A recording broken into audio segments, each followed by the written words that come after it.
GM.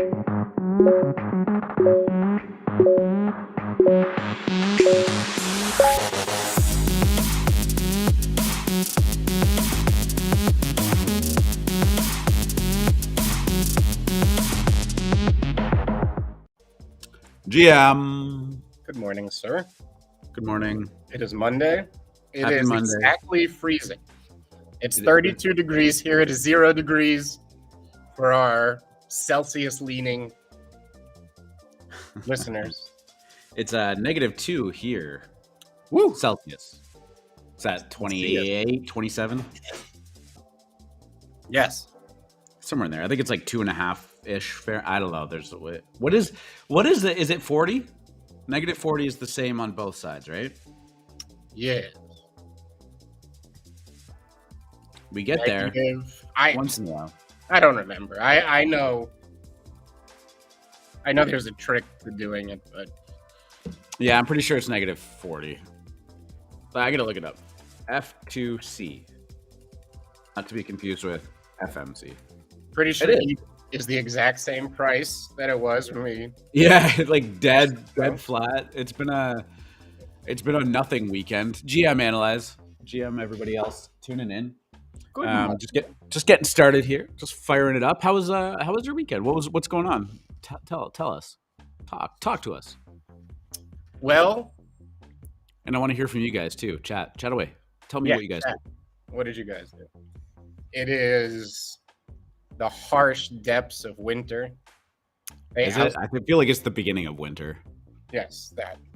Well, the days do start to get longer in a couple days. Boy. Yeah, I was like December 21st, bro. That's like we still got a while away. I'm like, oh no, we do not. It was dark at 4:30 p.m. yesterday. Isn't it incredible how this happens every single year? And every year we're all like, boy, gee, it sure does get dark early, eh? I love it. I want to live in a part of the world where it gets dark at 4:30 every day, and where there is at least 1 or 2 feet of snow on the ground at all times. 1 to 2 feet? Yes. Dude, just move to Buffalo. You're like just a smidge away. So when I was a kid up in Montpelier, Vermont, East Montpelier, Vermont, where my grandparents lived, for at least 4 or 5 years in a row, they had insano massive air storms. Plus, they are extremely north. Montpelier is right, it's close enough. Yeah, I mean that's substantially more north than I am. Yeah. Fun fact. I live more south than it's like 10% of the US population.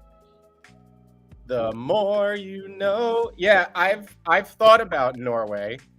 I've thought about Greenland. I know Greenland has Greenland, really? That's the trick, is that the snowy one is actually Greenland, not Iceland. Everyone gets. No, I know that. I remember that from the Mighty Ducks movie, actually. That taught me that. Is that where I learned that fact? Well, what does she say? She says Greenland is very ice and has a lot of ice, and Iceland is very nice. And that was, of course, starring Emilio Estevez. Yeah, apparently there's a show on now with him. Yeah, I told you about it. You should go check it out, especially because you're a hockey family. You're in a hockey family. I'm a hockey fan? Family. You're in a hockey family. Yeah.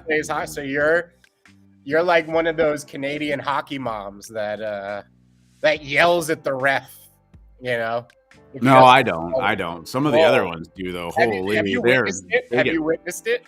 Oh man, I've seen like almost fights break. Actually, like I was in like the middle of one. Like I wasn't starting it, but I was just like, hey, maybe we could just chill out here. This is the casual 10-year-olds playing, and it was ball hockey too. It wasn't even ice hockey. Boy, get fired up about hockey, man. But yeah, it's always fun. I mean, it's kind of like that game that is not going to bother us again for another 4 years. Thank God. Grass. There are people that actually like that all year round, all the time, right? Like they hockey. Grass hockey. Oh, grass hockey. I mean, yes, but it doesn't like penetrate my timeline, and I mean, don't want to know what's penetrating anything of yours. Thank you. Yeah, no problem. Oh, yeah, man. Oh, I had a good weekend too. Actually, it was pretty chill, dude. I ran 13.7 miles yesterday. Wow. I feel good about that. Yeah, 22 kilometers for the rest of the world. I said I feel good that you feel good about that. Yeah, I'm very proud. I've officially passed a half marathon, so I'm getting there. Is there a Toronto marathon? There is, yeah. Will you run it? I'm thinking about it. That's in May 7th. I should be able to get there. I think I can get there. Will you wear a hockey jersey and check people next to you if they start to pass you? No. Is that allowed in the Toronto Marathon? It is absolutely not. No, it's not. Absolutely not. No. It was just part so, of it. Yeah, Do pretty people exciting. stand by the side of the road holding baskets of poutine so like you guys can grab poutine when you're fatigued? Hey, they're carbs, right? So it's actually what you want. Yeah. No, they don't. Woo! You know what? I actually don't know what I have an idea. Thank you. I appreciate that, man. I have an idea of like what it looks like when you think of like the Boston Marathon in the movies. But as I found out, the Boston Marathon is actually, you have to qualify for it, and it is very competitive. And I'm nowhere even close to that. So there was a Seinfeld episode where Kramer went to go watch the marathon, and it was so cold that he brought his thermos of coffee and a little cup to drink it. And he was drinking his coffee, and his hand was held out, and one of the marathon runners grabbed his hot coffee. And it led to hilarity. That's such a Seinfeld episode. I can imagine he was angry about it too. Yeah. Yeah, I saw like a visual representation of like what the path of the New York Marathon is, and it's when you put it into like city streets and understanding how big New York is, it's fucking mind blowing. Yes, I've never considered running it, but I am aware that it happens, and that to me is already exercise. I would imagine some people can probably run that faster than you could drive that route. Yes. And boy, do they are incredible. The runners who are at the front of that pack, they're just machines. Yeah. They're at like a steady pace. Like you could clock them with a gun. They're within like 0.1 mile an hour the whole time, and it's incredible. Well, they run it in like 2 hours. Like I think the world record is sub 2 hours. Yeah, like that is more than twice as fast as the pace that I'm training for. And like if I ramp it up to that pace, like I feel like I'm sprinting. I know I can run faster, but like I can't imagine doing that for 2 straight hours. It's nutso. I mean, they're professionals. They're at the upper echelon of anything, and any level of that is just like an incredible athlete, which I am not. But it's wild. So it is wild, a lot like the crypto market. Part 2. Is it? Yeah, good segue. I was just about to say it's time to get into some crypto, some NFTs. Probably a little bit of a extended intro banter because, as we mentioned, not a lot going on. There's a couple things that we could talk about. A lot of it will just be follow up from things we discussed last week. The Trump NFTs. Who would have known? It went crazy. Valhalla having some ups and downs, but right back up again. What else we got? We're gonna have Binance, some Bored Ape news. But first, let's talk about the crypto market. So right now, I mean, the price identical to what it was before. This is a 7-day chart here, and I mean, we are looking at Friday right there, and it's flat, like flat. I don't know. I guess my question for you would be like, I mean, look how tight this range is on the 24 hours. We're talking $15. Yeah, you can blink. You can walk away from the computer and see a $40 shift. Yeah, and I think the big news in crypto over the weekend was a famous quant fund Manager.io. I don't know if you guys are familiar with them. No, give us some context though. So this is a large quant fund that was respected and revered around the industry. You know, they don't take customer deposits. They're not lending money. It's not that type of thing. They're like literally guys who are good at markets and trading who decided to set their expertise on crypto. Right. A quant fund, to be more specific, is a fund that is based on quantitative analysis and algorithms, not like some guy sitting behind the computer going buy, sell, right? This is much more of quants looking it's data driven, right? Right, data driven, that, you know, looking for asymmetries you can't normally see, all that type of stuff. They deleted all their tweets over the weekend. And of course, everybody's initial knee-jerk reaction was, oh, they're the next one. They're done. They went belly up. They, you know, it's the next thing. Well, what I'm hearing is that they did not go belly up. They have decided to leave the crypto market because there is better opportunity elsewhere. That was who are we looking at here? MNGR_IO. Oh, okay. That's why. Yep. Underscore. Oh, yeah. So in one thing we've talked about probably for, I don't remember how long FTX was ago now, almost 2 months, but the idea of low liquidity, the order book empty. And we've talked about how that could exacerbate a move in either direction. But the scarier thing is now people who manage large amounts of money, and think about how important it is for large funds to be involved in crypto, for large amounts of wealth to be making its way into our industry. Well, they have decided now they can no longer trade in size. That these guys feel there is not enough liquidity in the crypto market for it to be worth their time. Right, yeah, because the positions that they take are going to move the markets too much for it to even be worth it, right? We were talking about it like a week ago. A $10,000 buy order on one of these smaller alts can move price an insane amount. Like, think about these guys who want to, you know, execute $1 million and $2 million trades. That is always the danger here, okay? It's that there's just not enough VIG for it to be worth it for large investors. Without those large investors, who are we? Where are we? What is our market cap as an industry actually worth? That was a little concerning to me. All that aside, I think... Well, but I don't think it's an indictment on crypto. I just think that it's just like the market is slow. We have better opportunity elsewhere. And I'm sure once the market comes back, they'll be hitting it hard again, right? Because I think when the liquidity is there and the volatility there, I mean, it is a trader's wet dream, crypto is, right? Because the swings are just like almost nothing else.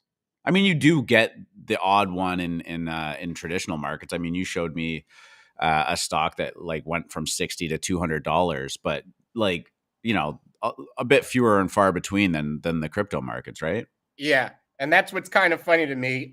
Madrigal Pharmaceuticals, that the FMC private Discord entered at $63 on Friday, is sitting right now at $214, a 233% gain, because they were approved for some drug or so.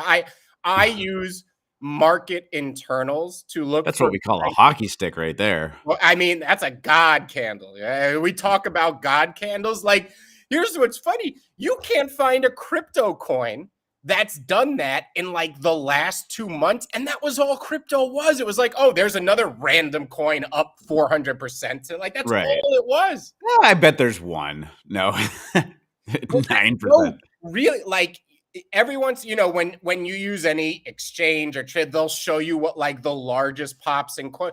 You'll see a 70%er, an 80%. You just don't see a lot of 200, 300% moves, which is what we were known for. Like that was our thing or whatever. Yeah, that was our bread and butter. And look, this is a biotech stock. And if you guys have ever traded traditional markets, specifically the biotech sector, you understand that there are many situations that are binary. Like had this approval or this data not come in positive, it would have gone to $10. We'd be down 80% today, not up 400%. So you structure your trades like the VC model or the NFT model, where you know a lot of them are going to go to zero, but the ones that do this more than make up for it. And it's a great example of there's a ton of liquidity in traditional. Your average tiny small cap biotech is going to have as much liquidity as an alt, right? So it's the most concerning thing seems to be happening here in the very short and immediate term. And last week was really all about macro. We had a blow off top in traditional markets where after the CPI came in soft, markets popped up to 4180. I had written in my Santa rally piece that I was looking for a top around 4150 short term that would contain us. We briefly popped above, but you would have had to get 4180 within seconds because it reversed immediately. Before we even got off the show, we were at 4100 and markets continued to tank. So crypto is still at the mercy of macro to the downside, but never seems to go up when macro goes to the upside. And I really think that's just a factor of the big money, the money that tends to drive our markets doesn't feel it's worth it right now. Why are they going to buy a bunch of Bitcoin that their buys are going to move 300% just to get in? People are going to dump on them. They know that. And that's nothing new, honestly. Like I have experienced that so many times in the crypto market where when you're on this downtrend and like the life is really exiting the space, the attention, the volume, the liquidity, all of that stuff. It's that there's a real frustration of, okay, traditional markets go down, crypto go down. Yeah, okay, that makes sense. Then traditional markets go up. Like, why doesn't crypto go up? It kind of just gets left behind. And it's just, it really does just feel like this gradual deflating of excitement kind of coming out of it, right? Like every little leg down, and they do get smaller and smaller, just seems to suck a little bit more life out of it until it just feels like it's sideways. And then it just gets boring, gets tiring. You see people like Manager IO just being like, okay, we're done with this for now. No problem. And then it just kind of, it starts to go quiet. And it is getting pretty quiet out there, right? And then something happens. And it doesn't even have to be like an event. Just something happens. And it comes back. Do you remember what got the Bitcoin rally going in 2020? No, not really. My idol and mentor, who doesn't know he's my mentor, but he's lots of people's mentors who doesn't know.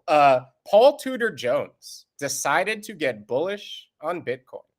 I believe Bitcoin. Yeah, but do you think that was like the moment? Like it kind of just felt like it was just it coiled up into this like tiny little line of just sidewaysness, and then it popped, and that was it. That's what got everyone excited. Yeah. Again, markets always set up for the move before it happens, but it needs a spark or a catalyst. I'm just saying that Paul Tudor Jones was that catalyst for institutional investors to go, oh, wow, Bitcoin's an actual asset class. Sailor buying a bunch got some people kind of, I guess, intrigued as well. But he actually pulled a lot of the Bitcoin off the market too, right? At the time. What do you mean by that? Like he put it in cold storage or whatever? Well, he was buying it up at a pretty low price at the time. And then but when he has like 130,000 Bitcoin at this point, but at the time he bought like 100, 110, 100, and then with no intention of selling, like that's a lot of supply coming off of the market, right? Yes. I think like it's we're talking like 1% of the supply he was pulling Not out. as Maybe much that as doesn't move it. not as much as is going to come off with the halvening. R2, have you heard of the halvening? Yeah, we talked about that. You mentioned Madrigal, and I was like wondering why that sounded so familiar. It was the parent company in Breaking Bad, Madrigal, Plus, not there's a comedian. pharmaceuticals though. Hmm? There's a comedian named John Madrigal as well. He's been on the Daily Show. No, Anyway, not sure. Cool, cool, 200. cool. So yeah, I mean, right now we're just 17,000. 16.7 on Bitcoin, just under 1,200 on Ethereum. Sideways, Like sideways, sideways. we came on to the show before the big moves happened, and we were at 1340, and we talked about how it's going to be a huge move either way. It went right back down to the bottom of the range here, and everyone's getting bearish again. And it's just the same as everyone getting bullish at the top of the range. And I agree. If another shoe drops, like CZ and Binance, or Genesis actually declares bankruptcy or something like that, yeah, we're going to see lower prices. But if we don't see that, I don't think we are. And I think bottom of the range is buy and top of the range is sell until it stops. If it breaks out of that, who cares? You were right like 6 times. I mean, think about compounding that right now. Everyone, just decide. I would start getting a little bit nervous if like CZ and Binance started doing the FTX playbook of like rescuing these defunct assets and starting to spend lots of money. CZ wouldn't even think of doing that. Yeah, that would be stupid, right? Like, at the time we were talking about SBF being like rescuing all these companies. This is the man who's going to save crypto. He's the only one that's liquid left, and boy, and it was a PR campaign. And it was all a PR campaign. He was already screwed. So Binance doing something like acquiring bankrupt Voyager assets for $1 billion probably wouldn't happen, right? I will stake my reputation and say on this show that this is something that won't even cross CZ's mind. He's too handsome. He's too slick. It's just never good. Wait, what's that? Does CZ get accused of being handsome very often? What is that? What does that say on this? Yes. All right. Well, to our first news article of the day, Binance US to acquire bankrupt Voyager's assets. I want you guys to know we didn't rehearse that bit at all. That was pure improv. Like you breaking were news. Yeah. Like you were watching Whose Line Is It Anyway?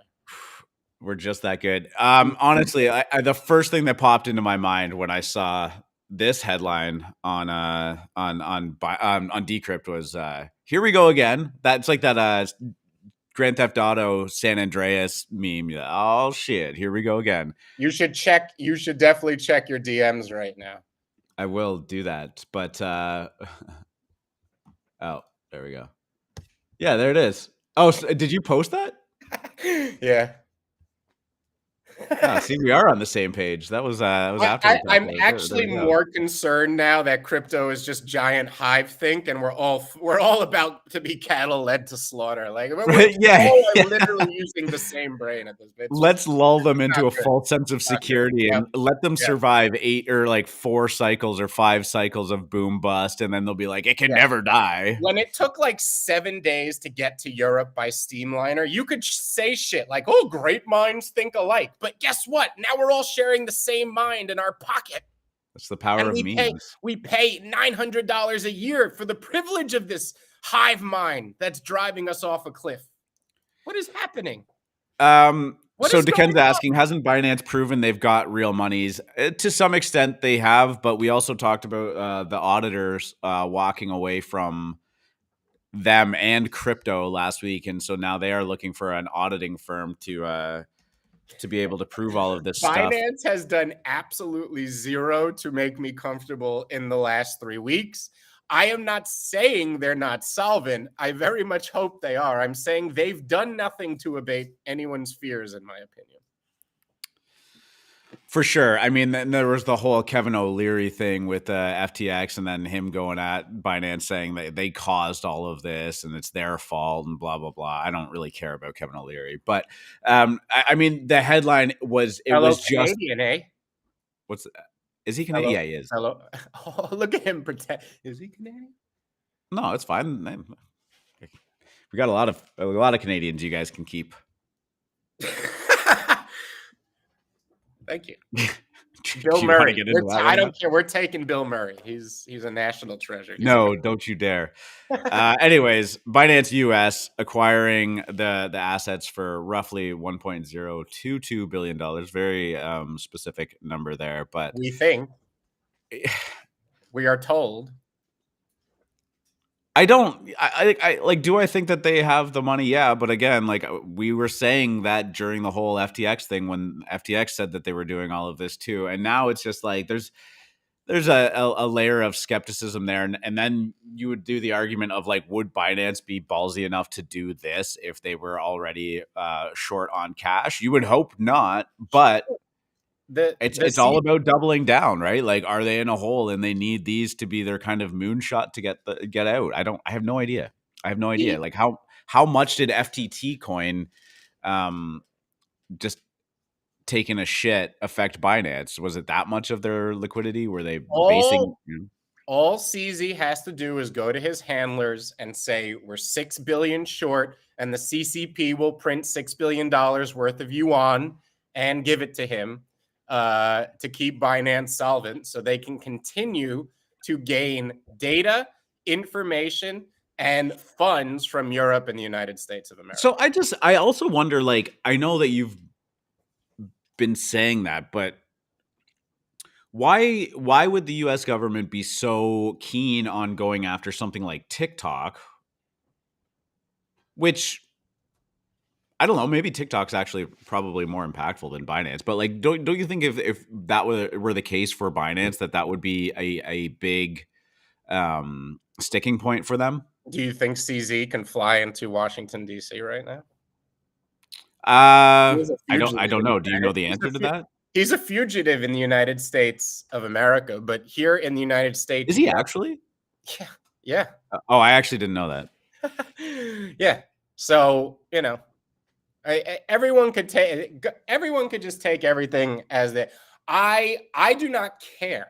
I'll say this: I don't really care that it is an arm of the CCP and that is what they're doing. I would just prefer that it stays solvent, so my bag doesn't shrink smaller. This is very personal for me.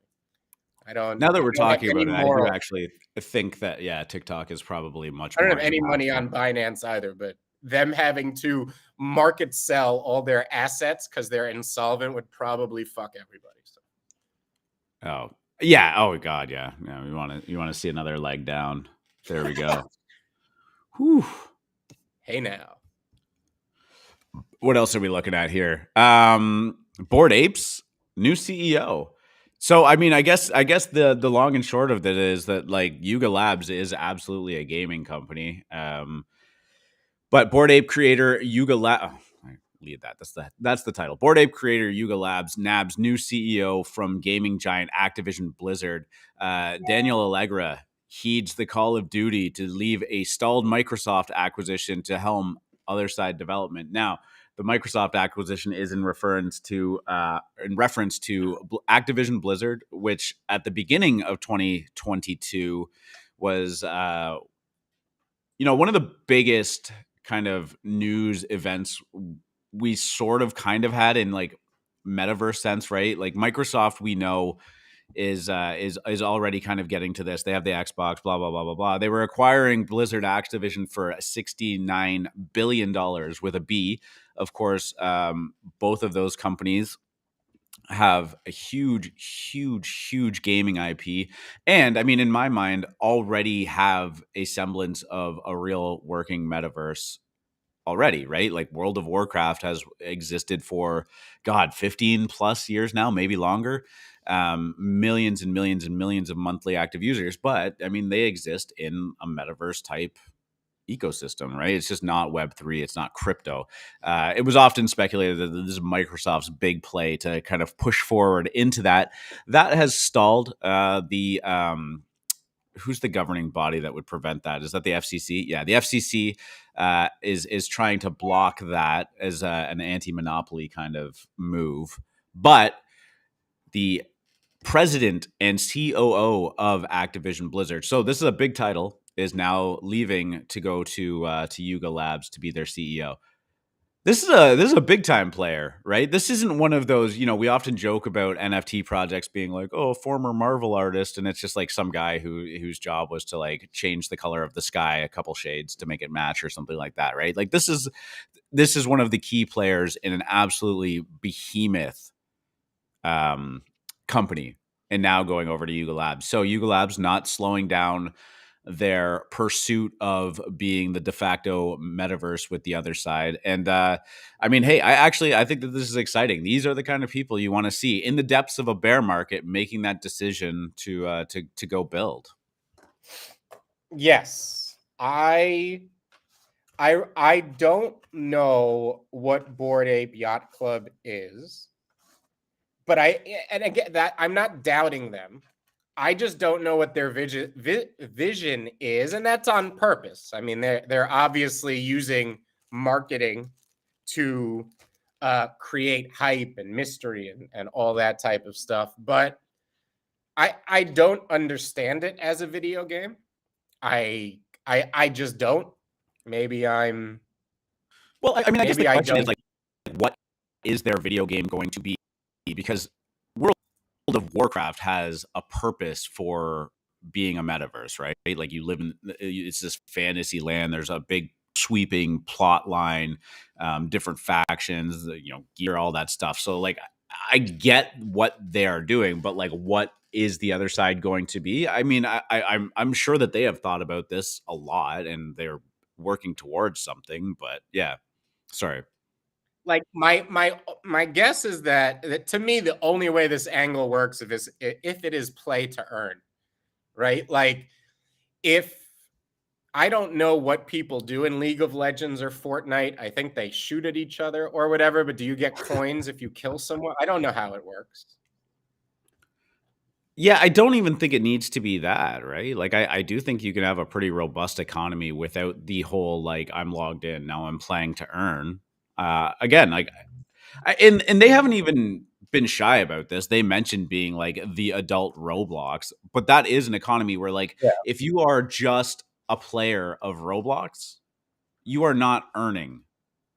Do you know what I mean? Yeah. You're playing a Like game, you're playing different games that you enjoy, but the developers are earning because the developers are building on top of the Roblox platform. why is it better to run around and shoot people in Fortnite than it is in Halo? I know you, yeah. I'm Why not is it better? insulting anything. I am No, I don't trying think you to are. I I'm don't an think you are. analyst. I am trying to They're understand just two different these games, things. right? It's not a zero-sum game. It's not like one wins and the other fails. They're different games, they're different styles, they're different demographics that play it, Yeah. different Yeah. game modes, right? Yep. But that's where Roblox actually covers a lot of bases, because Roblox itself is, you don't just go into Roblox and that you're playing Roblox. There's hundreds of thousands of different games that use the Roblox engine to be built on it, right? And so you can go play an idle game, you can go play a city builder game, you can go play a racing game, you can go do all of these different things within Roblox. And the Robux is kind of what fuels their economy. So yeah, I mean, Ape is going to do that for the other side too.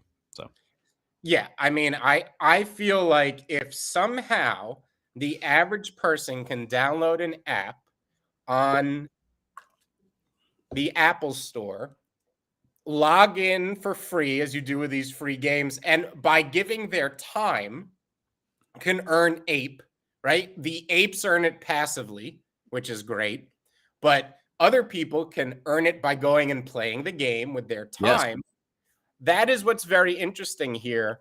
I bet that is a thing. I do not think that you will have to have NFTs or a crypto wallet to start being part of the other side when that actually moves into like full scale.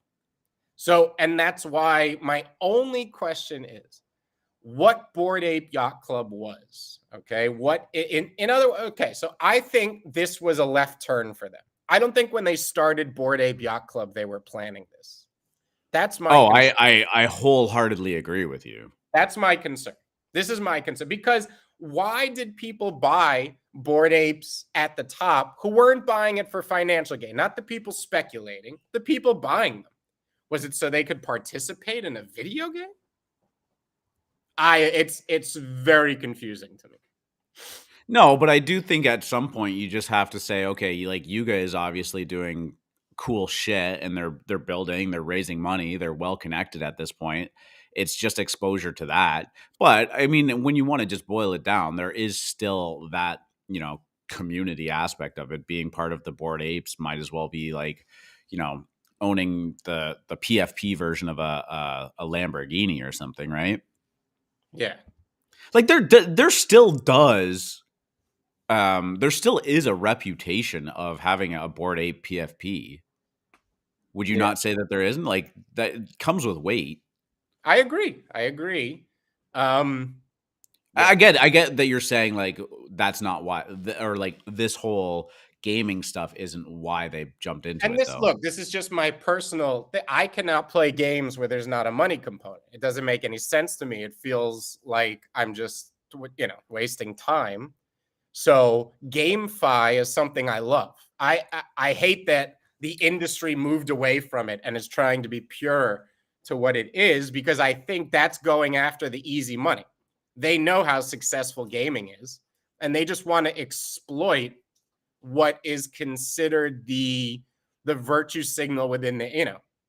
It's not. I believe GameFi is pure. It works or it doesn't, and it's very pure, and I love it. I love poker. I love it where there is I do not understand how people sit down at a computer or a video game console and play it when there's no money involved. It baffles me. Well, I mean, yeah, you would actually at this point be in the minority with that thought, but yeah, I got you. And that's my point, is that they know that the big money is in we game because we love it. We game for fun. They exploit that. They. So a couple things in the comment ironic here. FMC are flooding my bags, and it's not good. Hey, we also just talked about how Valhalla, did what it did because it reached maxed FUD. So did the Trump NFTs. P2E? We're going to talk about that too. And no, he's not funny. The opposite. He literally actually just said that he wants more of that. I want GameFi, baby. GameFi, P2E. We need P2E back. I don't want TradFi or Trad GameFi. Why is it bad to be old? I don't understand how that's an insult. Why is it bad to be old? Because now I don't sacrifice my time to these video games? I'm fine with being old. I'm trying to be a financial analyst here because this is what gets me off. That's what I enjoy doing. Cowabunga saying problem with Bored Ape Yacht Club will now be that the game has nothing to do with the original collection. Plus, they have a token with infinite inflation that is held by unhappy apes. It's not infinitely. Yeah, isn't it a finite supply? It is a capped supply for sure. Yeah. The staking and all of those yields and everything have a time limit and a timetable of release and whatnot. So, not infinite inflation. I totally agree with you, Cowabunga. This was my point, was that this what Bored Ape Yacht Club was about? My counter argument would be, if the other side achieves what they want it to do and become the adult Roblox, right? And let's face it, Roblox is absolutely massive in terms of their daily active users and their ecosystem and whatnot. If the other side were to capture that lightning in a bottle and have, say, 2 million daily active users or more, which is possible, there's enough gamers in the world to do that if it's not NFT gated, right? There will absolutely be value, even if it's just in a flex, of owning a Bored Ape Yacht Club, because if that's your PFP while you're running around in it, and I would presume that not everybody is going to be running around as a Bored Ape in this world, like, yeah, 100%, like that is, I mean, you look at rare skins in games, like Counter-Strike has knives that will sell for 5 figures, right? Like there is real proven value in purely cosmetic items.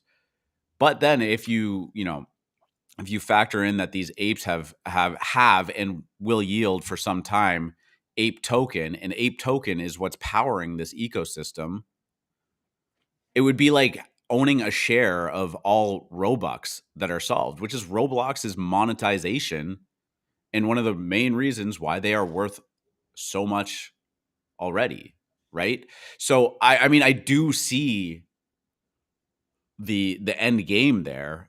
They have to just kind of hit that cyclical like flywheel to really just catch things going. And honestly, if you're going to bet on one person or one brand in this ecosystem to reach like mass scale, at this point it's got to be Yuga, right? As They have far as I more. could tell, their main competency was PR, hype cycles, and that makes sense because Guy Osiri is an agent. He is a manager for the stars. It is his job to keep them in the newspapers. Right. That is the most important thing for any NFT collection's floor price. We've talked about that for over almost a year at this point, over a year. Yeah.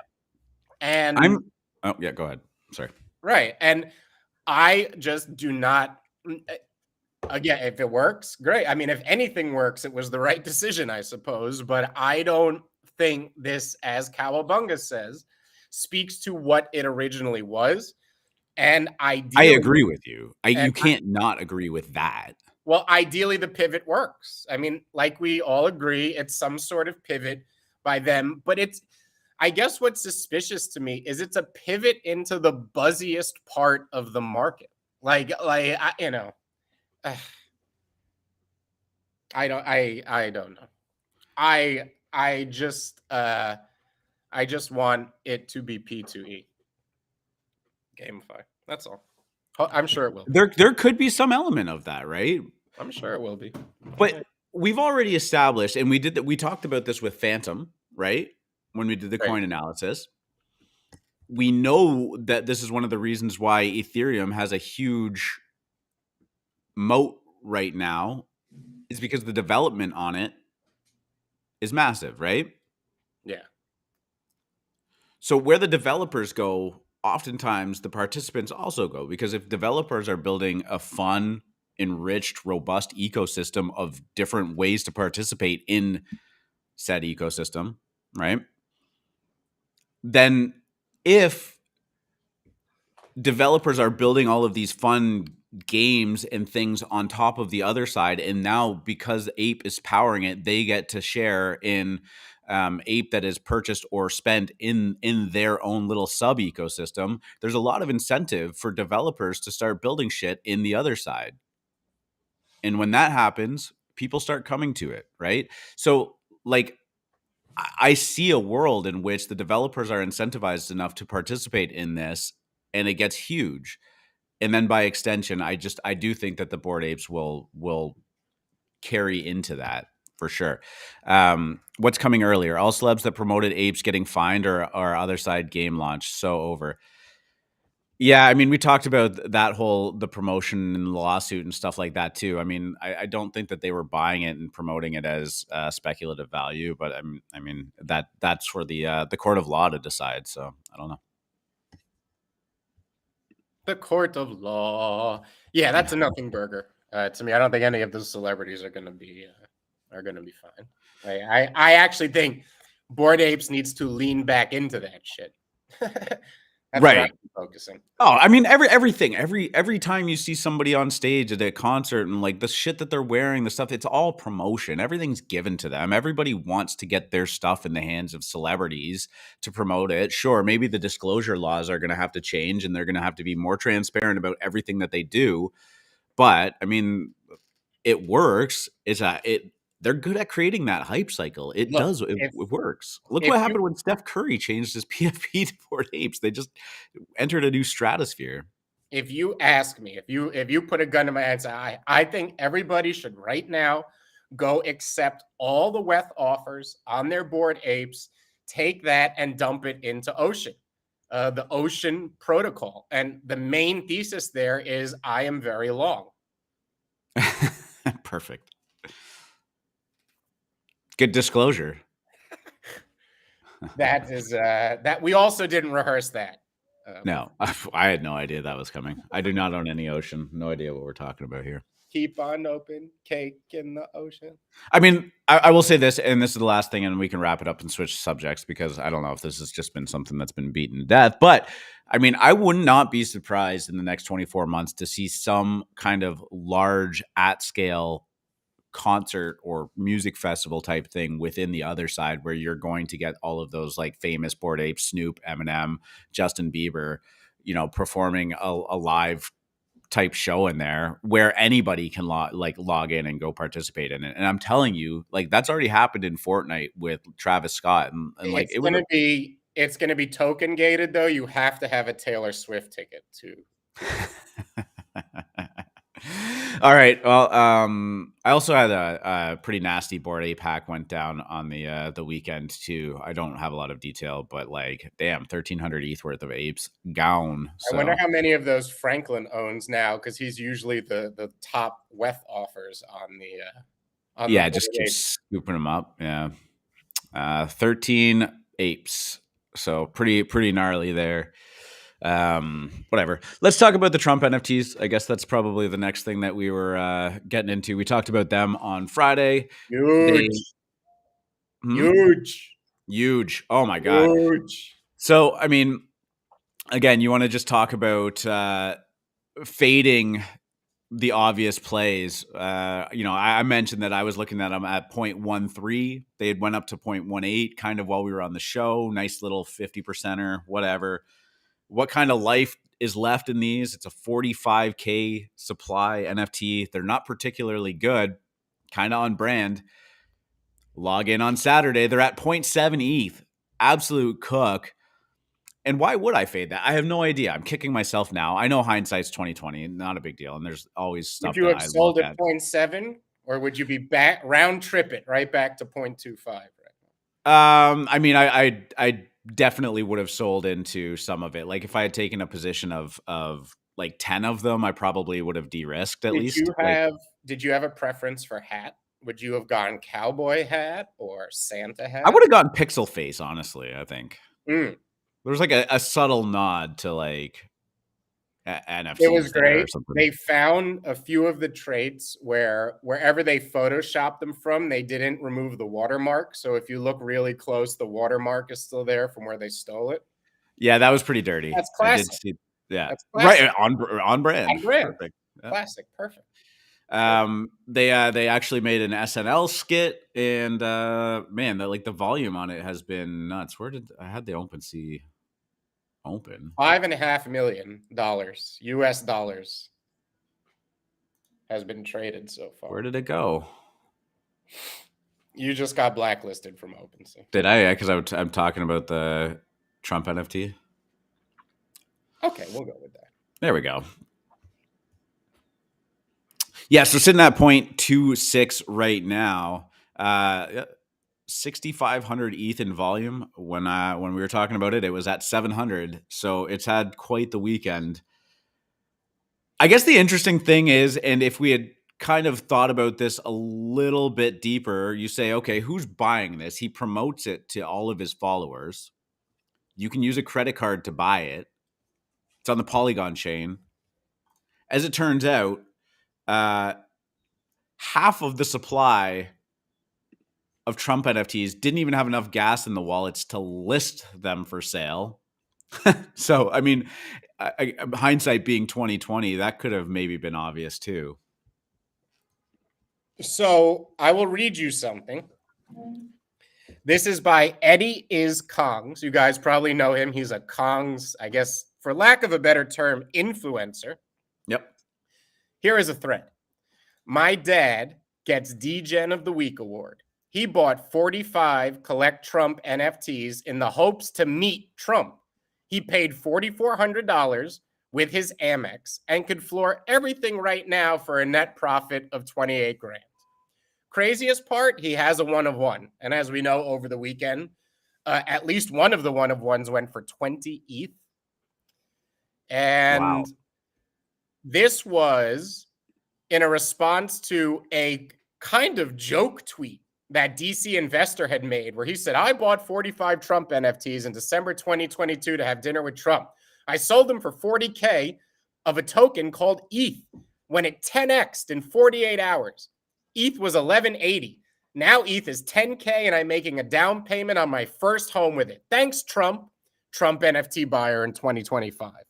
So think about that. You buy wild. these Trump things, you make 40 grand, you change it back into ETH, you leave it until 2025, and now it's 400K down payment on a house. 37 ETH sale. Wow. Wow. So yeah, there's a few things here. What I think makes for a cook in the bear market vibe that we've been in for I don't know how long is one, improbability, right? Things that shouldn't, okay? There's so many reasons this shouldn't. It's cheap Fiverr art. It's a guy a lot of people hate. It's 45K supply. This is everything people should, nothing should work here. Once it starts to work, it creates that positive feedback loop where it just keeps going and going and going. And we think about the mechanics here of what R2 just said with people buying that then didn't know how to sell or if they could sell, probably didn't even care. Maybe didn't even know there was honestly a secondary market, like just bought them for Trump collectible, a chance to meet Trump, whatever it is, may not have even known that they could sell them on the secondary. This just had all the hallmarks of something that's going to work because it's so improbable. It shouldn't work. And that's NFTs in a nutshell, right? This is the perfect example of something like that. And maybe you can recognize these qualities in future NFT collections. Things that just shouldn't work tend to work.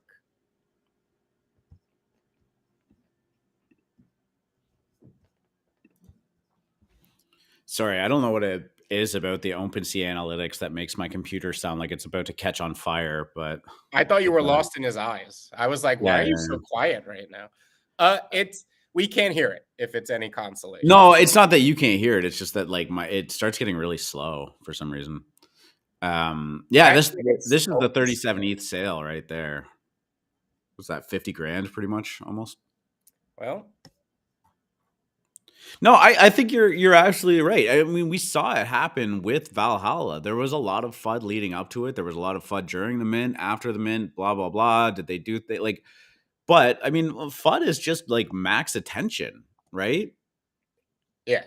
I mean, almost in a frustrating way, we've seen a lot of projects go through legitimate FUD because, you know, there was ties to some really racist pasts, racist traits, all of that stuff. And you might be surprised to go back and check on those collections and see that they're still a thing, right? And I'm not saying that that's good, but, you know, for better or for worse, it does maintain eyes on the project. So I don't know how long it's going to take people to stop calling it FUD and start calling it PR. This is a bear market. Positivity doesn't move the way negativity moves. Negativity is what people are programmed for, especially now. FUD is always one of the most important elements to a cook. It sounds funny. It sounds facetious. You get hurt when somebody FUDs a project. All that bullshit. No. I kept saying it, and people thought I was being facetious, that Valhalla needed more FUD. Come on, FUD. Where's the FUD? Well, it's also it's a galvanizer too, right? Right. And right. I love that. I think this was I think it was a Kobe tweet. It could have been somebody else, maybe DC Investor, but I remember back in 2021, I think, or earlier this year, they basically just said, look, if you're holding something and you're worried that FUD is going to ruin it, it probably isn't something very good to be holding. You know what I mean? Yep. Like that was just the bottom line of it. And when I read that in those words, like very concise, just simple, it was like, it's so true, right? Like if you if you're long on ETH and all you're doing is holding 100% ETH and people start to FUD it, are you all of a sudden going to be like, oh, ETH, maybe it is shit? Like, no, you're like, no, ETH's the biggest ecosystem in terms of development and, second in market cap, blah, blah, blah. I mean, like ETH's got it, ETH's made, you don't care. So, I mean, if you're holding something and you're worried that somebody is FUDing something, I mean, you really got to kind of reevaluate your position in it because it might be a little bit shaky, but it also does a lot to galvanize a community around it. And, we talk about the laws of nature, equal and opposite reactions. When people FUD something, if it's a good project, there's going to be an equal reaction to the other side. We'll be like, well, screw you. We'll show you. Right. Yep. And that's just, it's just a fact of life. And as Raji is saying, the negative people are always the loudest in the room in every industry. Happy people are just chilling. But, if you go by that, there's a very loose law that it's like 6 positives equal 1 negative, right? So if there's that much positivity, but it's silent on the other side, you're probably in a pretty good spot. So I think it's an important conversation to kind of just have and just remember that, like, Madrigal Pharmaceuticals now $230 per share. Up another 15% since the show started. Speaking of Valhalla, I guess we'll just we'll re-touch on that, but 1.34 floor now. Yeah, it was down to 0.8, 0.75 or something over the last couple of days, and it keeps bouncing right back. It's this is an incredible dynamic that's been going on because despite the fact that it hasn't, it always has kind of had a very high amount listed. It kind of just seems to be getting there, like people seem to be having a lot of fun with the token and the trait re-rolling. I think that some of that could have been done in a better way, but by and large, I mean, it's very encouraging when a collection is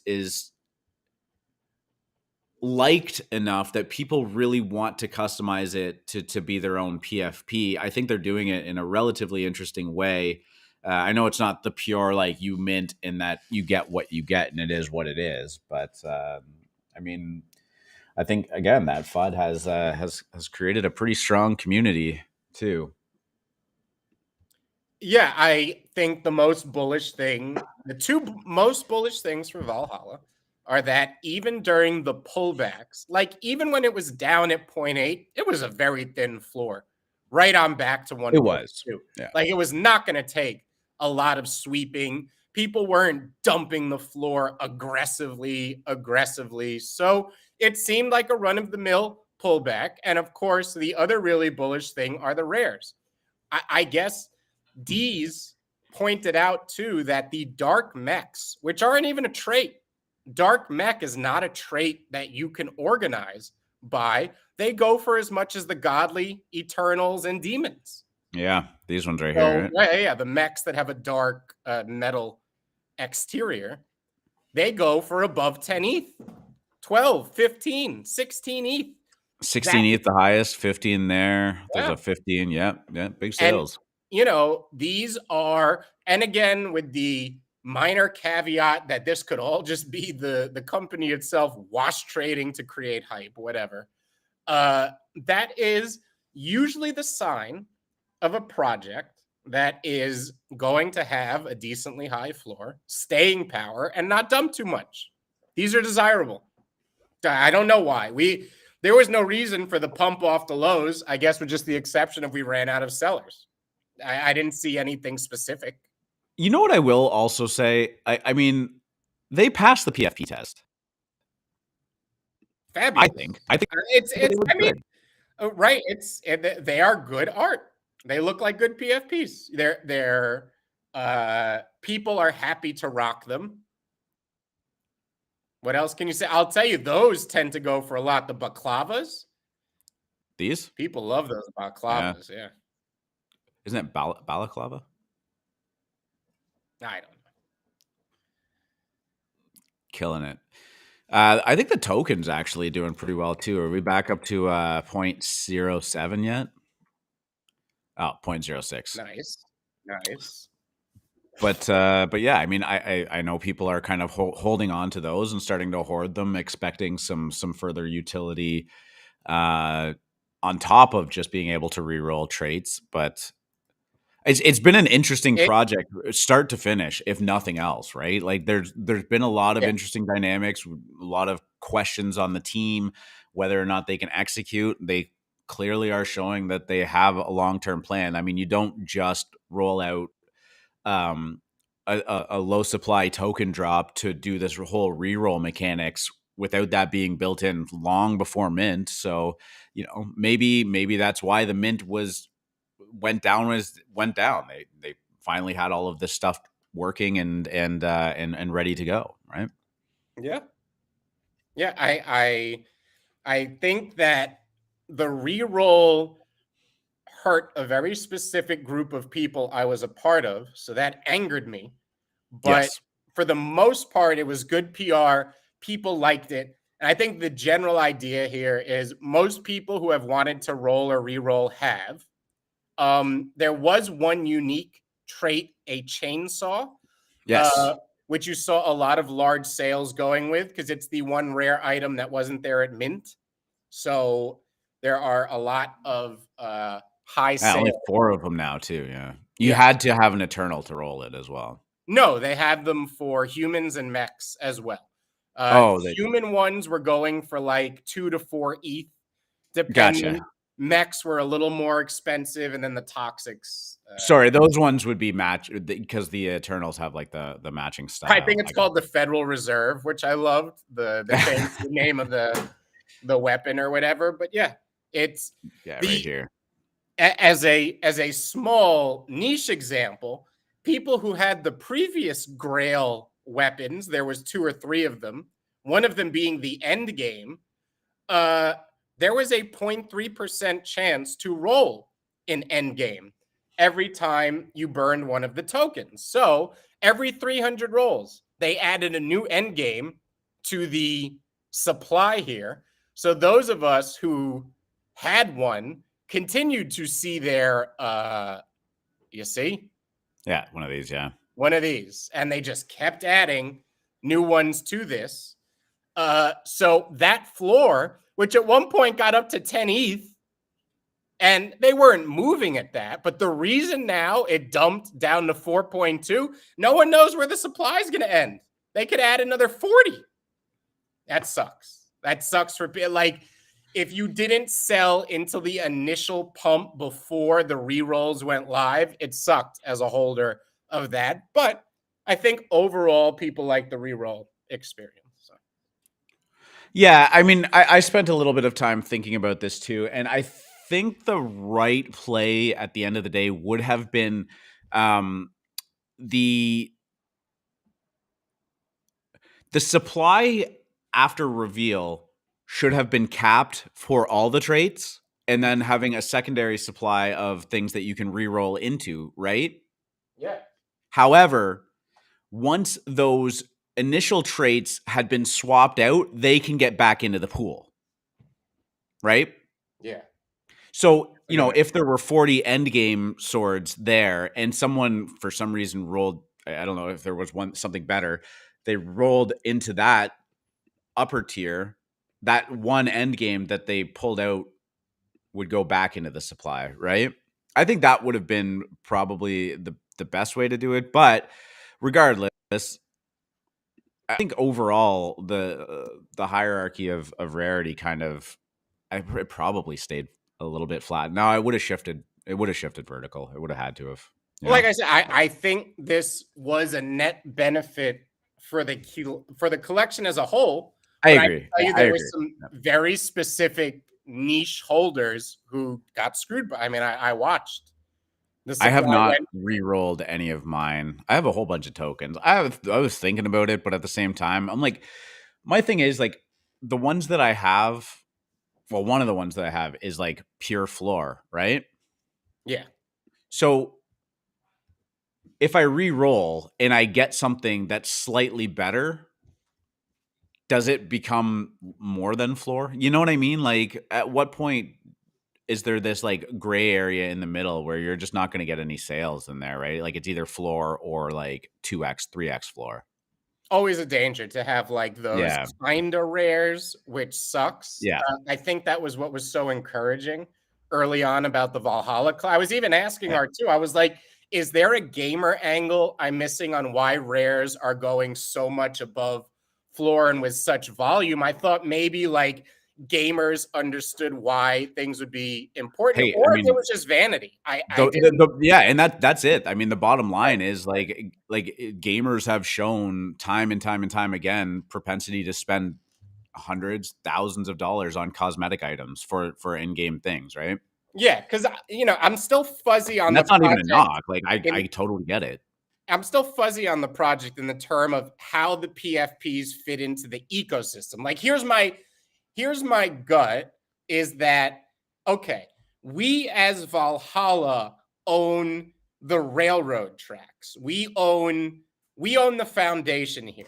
But the token, which would normally be under control, is produced by you guys, by the PFPs. So when people want to play the games within our universe or tip the Yeah. creators who are streaming, they have to get the tokens from you guys. So that is how you are part owners in this. Yet it's not technically equity. It's all within the confines of a game. I don't know if that's what they're doing, but if they're not, I'm going to go build that tomorrow because I find that brilliant. I mean, that's what I've suspected for a long time with this, that would make sense, right? Like, Right. and if nothing else, maybe not even just as a passive yield, but like as a singular airdrop. Like, hey, if here's 10,000 stacked tokens or whatever, right? So, And again, that just seems like the perfect way to disrupt. You oh, create 100%.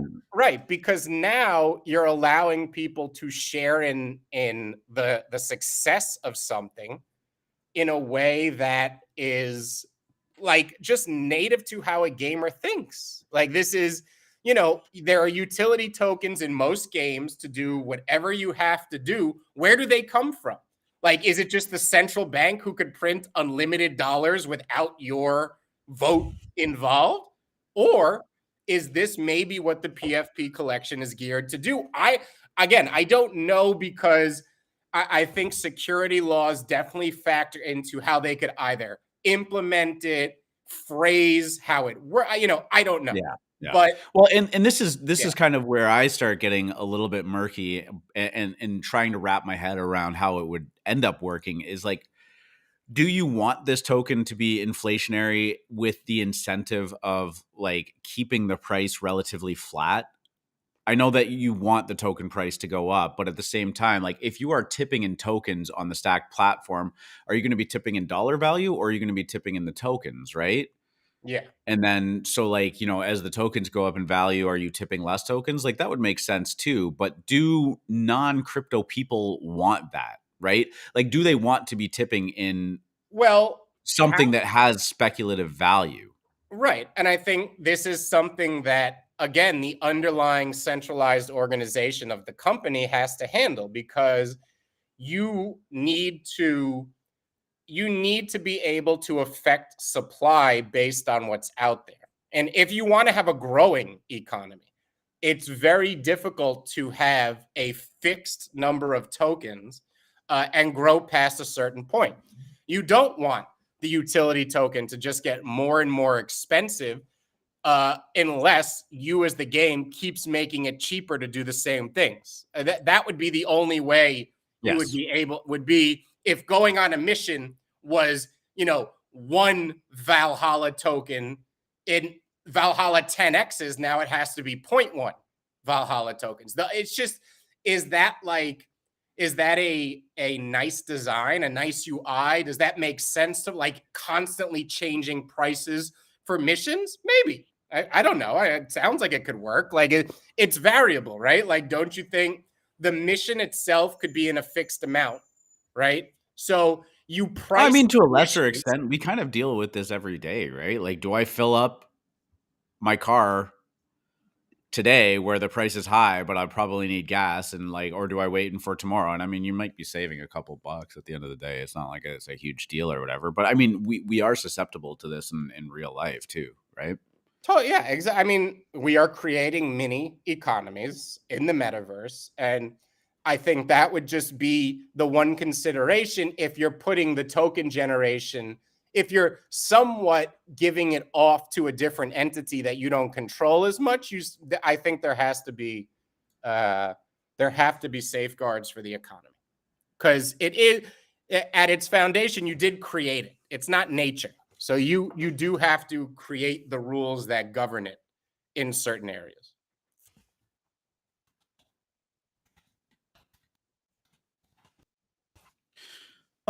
All right. Well, let's get Valhalla conversation. I think that token is different from the Armory token, of course. I do too. The Armory token. Yeah, I don't. Imagine the 45. Oh, actually, is it even? Can you even fractionalize that one? You wouldn't be able to. I always find it impressive that every once in a while on the show, you'll hop in your submarine and take a quick jaunt around the local lake. Me? Did anyone else think it sounded like he was underwater for a brief? I don't know. I just turned the music back on. Maybe that fucked with something. Restream. Yeah. Guys, Christmas is coming. So I think, all right, we could do Elon Musk first. I had a whole rant. Go for it. Elonathan Musk. Oh, young Elonathan Musk. What will we do with you? What will we do with you? I wonder if it is the music. I'll just leave the music off. You know what I wish right now? I wish he would change his PFP. Mentally, I associate this PFP with whatever the fuck has been going on the last 4 weeks, and it needs to go away. Right. He needs a rebrand. Yeah, this was his Halloween costume. Yes. He needs a fucking rebrand right now. To a crypto punk. This is not going as planned, R2. Yeah, there's a lot to unpack here, and I mean, let's just face it, it's a tricky, nuanced subject that Elon has taken it upon himself to try and figure out, really. And unlike most of his other ventures, Tesla, SpaceX, the payment platform, stuff like that, like when he was doing that stuff, there is a very clear binary, like, does this work or did it not work? Did I solve this physics problem or did we not? And if we didn't, how do we, rejig things to actually fix it? How do I get this rocket to fall from the sky and land itself on a barge, right? Like, there's obviously just brute forcing or finessing calculations and the mechanics of all of the onboard systems to get that to eventually work, right? And the end result is, did it land on the barge? No, and it blew up. Okay. Yes, and it landed. Perfect. Okay. So there's iterating towards success. Talk about the same thing about landing on Mars, getting people to Mars. There's iterations. There's, did it happen or not? Social media is a whole different beast, obviously, wherein people's emotions and people's opinions exist on a huge, wide spectrum. And I think Elon Musk, when he bought Twitter, thought, if I can solve landing rockets on a barge by themselves, like, why can't I solve this? But there isn't a binary answer to all of the stuff that he's trying to solve in here, right? In fact, I don't know if there is a solution to a lot of it. But I think that this has been maybe a little bit humbling for him. I don't know. He's also acted really heavy-handed. He came in with this free speech, then started banning people, and then he's like, well, this is why I'm banning you. And, there was some actually pretty reasonable pushback on all of it. Also has a lot of pressure to just go back to what he was doing with Tesla and SpaceX, Tesla being a publicly traded company, not getting his attention anymore. So he put out a Twitter poll yesterday. Should I step down as head of Twitter? I will abide by the results of the poll. The poll was a resounding landslide yes by 15 points. So we're going to see. Do you think he does it? I don't know. I really am over the saga. I want to, I think Twitter works fine. Go away. That's all. I think. Would you say that Twitter is a better product since he has taken it over? And I don't have a lot of love for the previous regime. No. Because I don't think that they did anything, including... I also don't think it's any worse. Fair. I don't think that anybody at Twitter before did anything for the stock of that. I mean, it traded sideways for 12 years in the midst of like the biggest tech bull run ever. I just don't think he has done anything bad or anything good. And it's just a soap opera that we are all stuck in. But what do you think about the conversation of what he's trying to tackle? Right. I agree that it may not be in his wheelhouse, but I also think the idea that he's doing it all publicly is the issue too. So with time and behind the scenes working, I think that I think it would be fine. I just think that he lost the plot as far as his soap opera, unfortunately. It has gone awry on him. The PR is no longer working in his favor. So he needs to change tactic.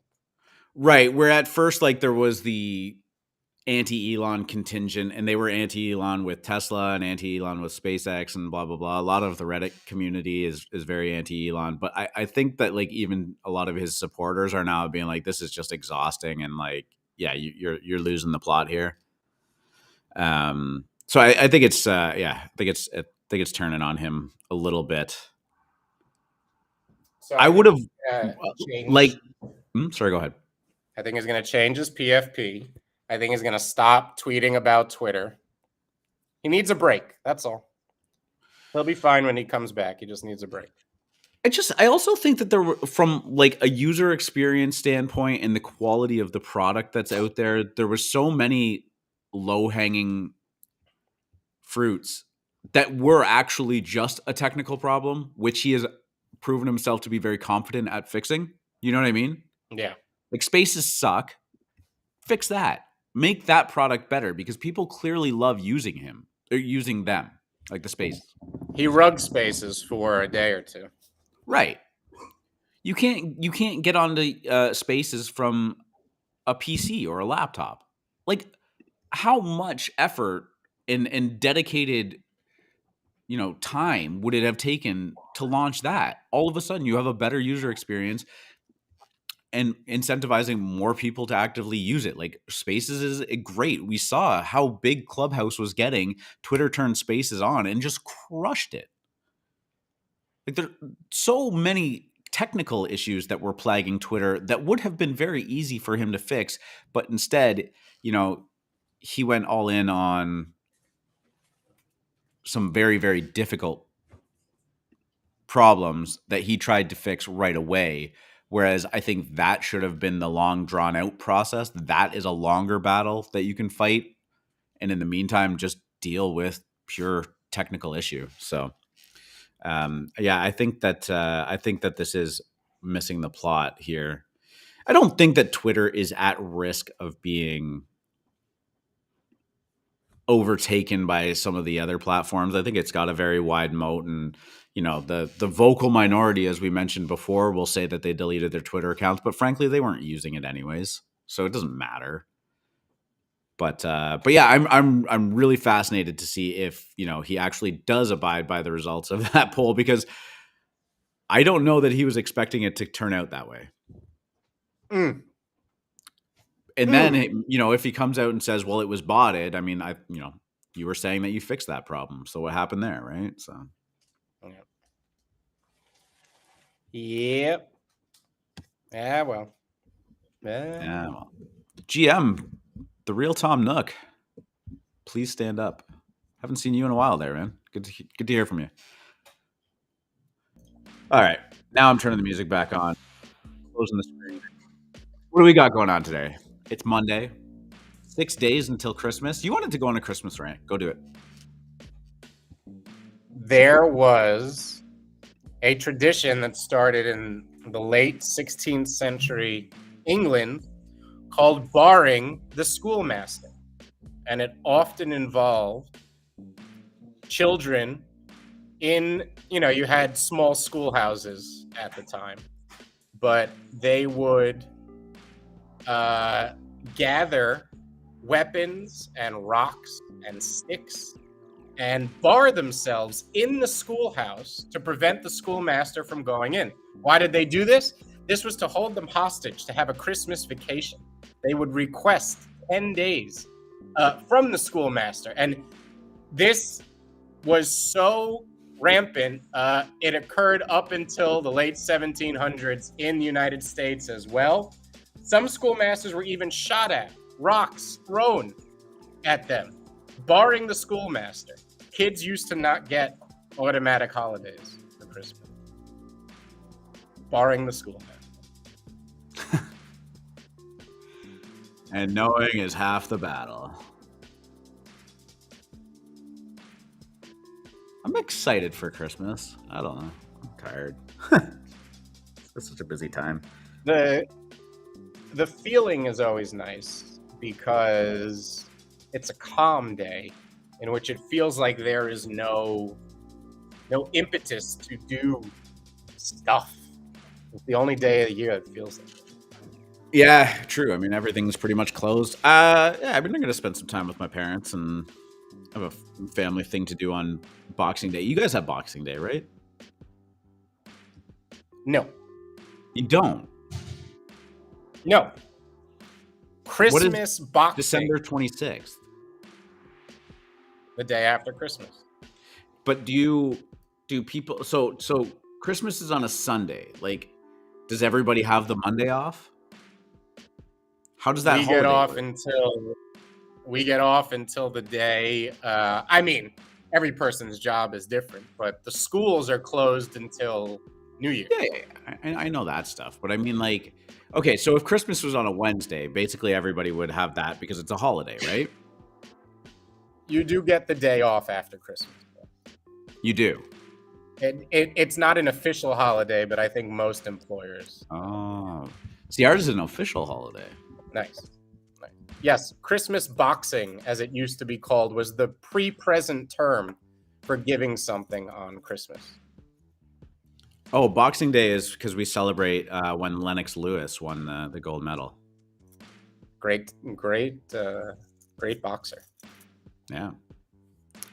Fighting under Canadian flag. Oh, Canada. Even though I think he was Jamaican. You're making me crazy, man.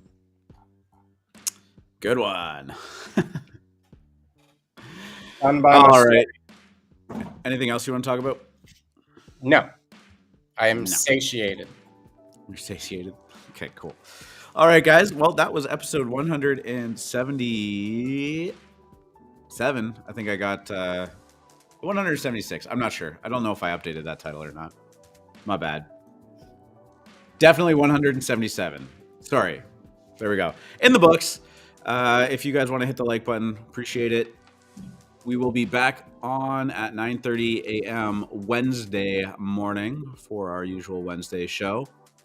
And we appreciate everyone showing up. Good to see all the familiar faces. Thank you for being over there, chatting, adding to the conversation. Always appreciate that. Congrats to Argentina for winning the World Cup. They did? Yeah. It's over? Yeah, it's over. You didn't know that? I thought you were... I meant, well, I knew it was over because it was the finals. I didn't know that is it one game? One game, yeah. Okay. Yeah, one game. Winner take all. Bon voyage. Lionel Messi solidifying himself as maybe the greatest athlete of all time. That's a debate that's going on. Who's that? Not really a debate we're going to tackle on this show, but what's that? I feel like to be the greatest athlete of all time, I would have had to hear of you. You are absolutely in the minority of the world for that. Yeah. Hey, I mean, if you have the greatest of all time status and the most played sport in the world, it's gotta mean for something. Who knows? All right, guys, we're going to wrap this up. Thank you so much for tuning in. We will see you on Wednesday. Free market. Do your thing. Look at the tables, D-Gen.